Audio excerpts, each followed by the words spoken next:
movie should be fun. Movie should be fun. Movie should be fun. Movie should be fun. Yeah!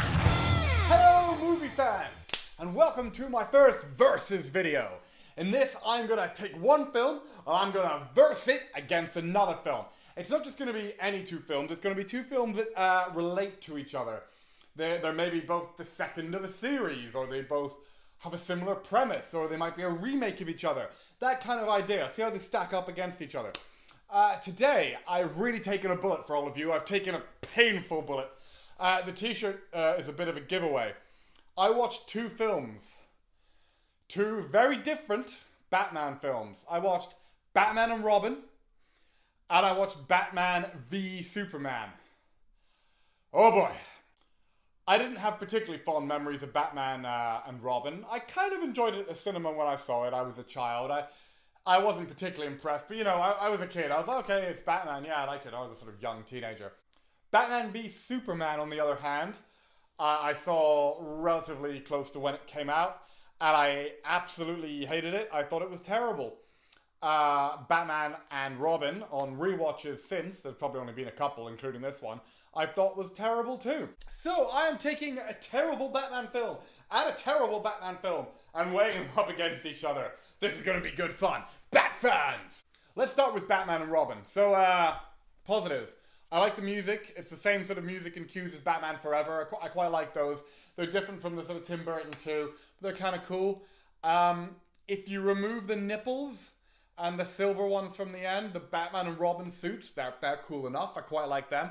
I don't really care that they've ripped off the Nightwing costume and just called it Robin. It sort of looks like a bird anyway. I don't get overly fussed about that kind of stuff. That was okay. Let's start with the opening lines of this movie. I want a car. Chicks dig the car. This is why Superman works alone. Do try and bring this one back in one piece, sir. Don't wait up, Al. I'll cancel the pizza. Groan. That is how the Batman film starts. A Batman and Robin film starts with a recycled joke from the last film and then some comedy sketches about pizza. That's pretty terrible. We have a new villain who calls himself a villain in Mr. Freeze. I actually think Arnold Schwarzenegger could have made a good Mr. Freeze. Honestly, I do. This is not it. There are ice and frozen puns everywhere. From Mr. Freeze himself, I counted 16. There are probably more. Ice to see you. Hell freezes over. You're not sending me to the cooler. All this kind of stuff. Yeah, the freeze gun effects are kind of okay. Poison Ivy is terrible, and I really like Uma Thurman, but this is not good Uma Thurman. For all the abuse Schwarzenegger gets, Uma Thurman is honestly worse. I'll take Schwarzenegger's freeze over Uma Thurman's Poison Ivy. She is just, there's ham dripping off the walls, or whatever the vegetarian equivalent of ham would be. There's vegetarian plant ham dripping off the walls whenever she's in the scene. It's really bad. I quite like some of the architecture. It's ridiculous and over the top, but like the observatory being held up by the big statue and all the big statues and big sort of futuristic-y, gothic-y buildings. I kind of like that stuff. When did Robin become such a petulant man boy? In Batman Forever, Chris O'Donnell is too old for the Robin he's playing. By a bit, by a good 5 years. But he's not playing too much of a kid, so it doesn't quite work, but you're like, oh, okay, I'll go with it. In this, he's like visibly older. He's a man now, and he's playing a 14-year-old boy quibbling with Batman, and it's just insufferable. It would be insufferable if it was a child the way he's acting. I realize some of it's because of Poison Ivy's pheromone influence, but no, it's just really bad. We've got a version of Bane here. It's not quite Tom Hardy, he's just kind of a background villain, and he teams up with Poison Ivy in a way that doesn't really make any sense. They get sent to Arkham halfway through, and Ivy and Freeze get put in the same room, which then happens again at the end. That would never happen. You would not get a prison where Poison Ivy, a sort of pheromone-controlling woman, would put in Mr. Freeze, an aggressive villain man, and just be like, who hate each other, and just be like, have fun, guys, let's see how that goes. So, Batman and Robin is a terrible film. Alicia Silverstone is in it as Batgirl, Alfred's niece, which has never been Batman before, but I don't really care about that. It doesn't have to be Gordon's daughter. I'm not too fussed about those exact sticking to the comic stuff. If it's good, it's not good. It's terrible. She's awful. Why would he endanger her like that? She has no training in combat, and he makes her a suit. The computer version of him, of Alfred, gives her. And this suit has like ass and thigh-high boots and corseting and nipples. This is your niece, man. What's wrong with you? Alfred is a dirty pervert in this film. A dirty, dirty pervert. And that hurts me to say, because I love this version of Alfred. He's the only thing through the Tim Burton and Joel Schumacher movies. And I like him, but in this film, they make him weird. Couple of good scenes between him and Bruce. You do get a bit of emotion. You know, George Clooney does about the only acting he has to do in the whole film. Not really a slide on him. It's what's going on in the film. But the bits between him and Alfred, it's not really much of a Batman film, but I genuinely believe that he is a person who cares for this older man. And that is about the close to genuine we get in the film, except maybe I believe that Mr. Freeze cares for his wife, his ill wife who he's got in cryogenic stasis. And that kind of pays off at the end, you know. Freeze is all down there, he's clearly lost. Batman appeals to his better nature to give him the cure so he can help Alfred, who is dying and sick, coincidentally of the same disease. And Freeze gives it to him in a sort of redemption move that actually sort of works. Speaking of moves and reversals that don't work, I think that's a nice segue to Batman v Superman. Martha! Martha! Why did you say that name? It's his mother! It's my mother too! What? I know I've sort of skipped to the end here, but in Batman v Superman, which could have been a really interesting exploration into different ideologies and ways to deal with crime and alien Superman and things, they barely managed to set up why Batman and Superman are fighting. They set up in an okay way why Batman doesn't like Superman. Oh, it's a little convoluted, a little doesn't make sense because really it's Zod's fault, but okay. Superman is set against Batman only by Lex. So Batman, I jumped to the end, but who cares? Batman is in his big metal armor Superman fighting suit, ripped from the pages of The Dark Knight Returns, a much better comic book. Read that instead of this shit. But what's Batman going to do? Just sit there and wait? If Lex hadn't coerced Superman into fighting him by threatening to kill his mother, Batman would just be sitting there being like, Power's going to run out in this suit soon. I hope Superman wants to fight me. He wouldn't have. He wouldn't have come. Let's rewind a little bit. The opening scene is relatively strong. You have the end scene from the last film, which was quite heavily criticized, from Man of Steel, destroying all the buildings. And you have some of its effects. You have its effects on workers at one of Wayne's buildings and his attempts to help them. And that kind of starts to set up why he doesn't like Superman. Then you get the most miserable I mean, if you'll believe a man can fly with some of the old Superman movies, in Batman v Superman, you will believe a man can brood. And I'm not talking about broody Batman. I'm talking about broody Superman. There's a scene where he comes in and Lois Lane is in the bath. You think it might be not too sexy because it's a superhero movie, but you think it might be a sort of scene about their relationship, a little risque. It is the most boring scene of people in a bath you've ever seen. It's lit like a prison movie, and everyone's mood is not much better than that.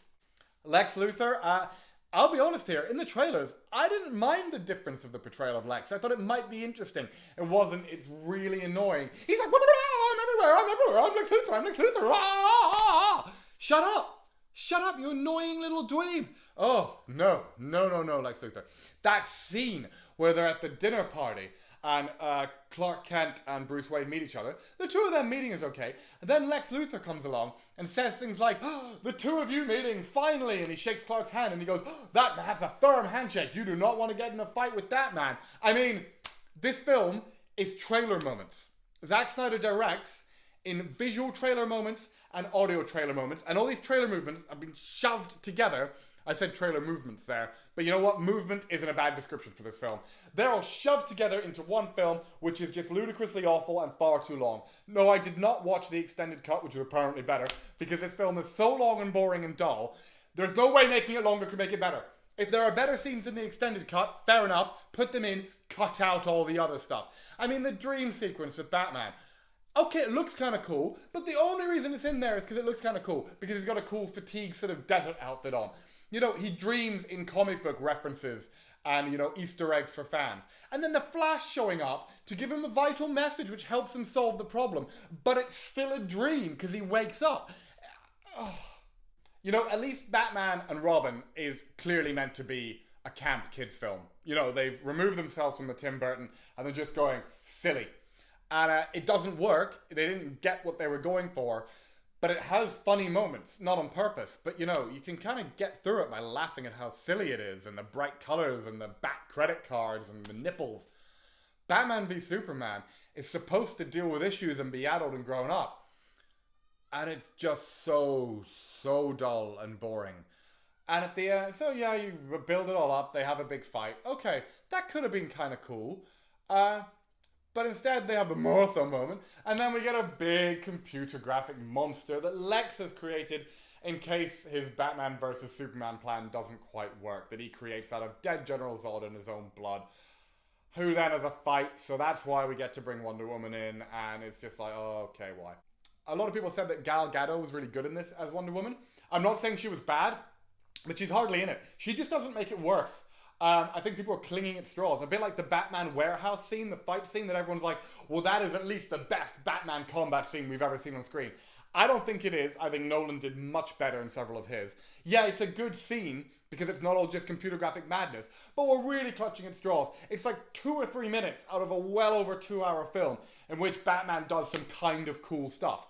I mean, watch gameplay from Arkham Asylum on YouTube if you want to see Batman rolling around sort of in a warehouse looking like that. It's not that great, and it certainly doesn't save the movie.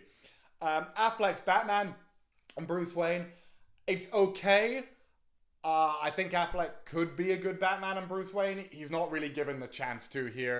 Same for Henry as Superman. I mean, this is your dullest, saddest, dreariest Superman you've ever seen. It's just like, Superman, you're meant to be bright and colorful and bring some cheer and joy. Superman Returns, Bryan Singer's Superman Returns. Why did everyone hate that so much? At least it was a little bit fun, come on. And the fight between them, it starts like halfway through the movie and you've got so long to go, and oh, it's so dull, Zack Snyder, please, it's so dull. Batman and Robin, Batman v Superman. Batman and Robin v Batman v Superman. Which one of these two films wins? Oh, but they're both so terrible, I hear you say, they make me want to pull my eyes out. They do. One of them has to win. I have to pick a winner between these two terrible films. And a winner I have picked.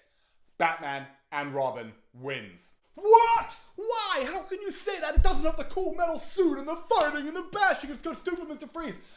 Because you can laugh at it and watch it and think, oh God, that was terrible. But haha, they made that. When you watch Batman and Superman, you just want to die. You wish they'd stab you with the kryptonite because it's so dull. So I don't care. Batman and Robin. If I had to watch one of these films again, and don't get me wrong, I don't want to watch either, I'll take Batman and Robin because I could have a couple of friends around, we could have a drink, we could get some crisps, and we could watch Batman and Robin and be like, whoa, do you remember when they let Tim Burton make Batman and it was quite good? And then do you remember Batman Forever, that was kind of fun? But then this happened? Wow, you're not sending me to Zakura. I mean, decades later, people still quote those ridiculous lines as examples of hilarity. Batman v Superman. The quicker we forget that pile of crap, the better. This has been Grubby Phil. This is the first of my Versus series. I might do more. Let's see. Check it out. Thank you very much. Grubby Phil, done. They should be fine, yeah.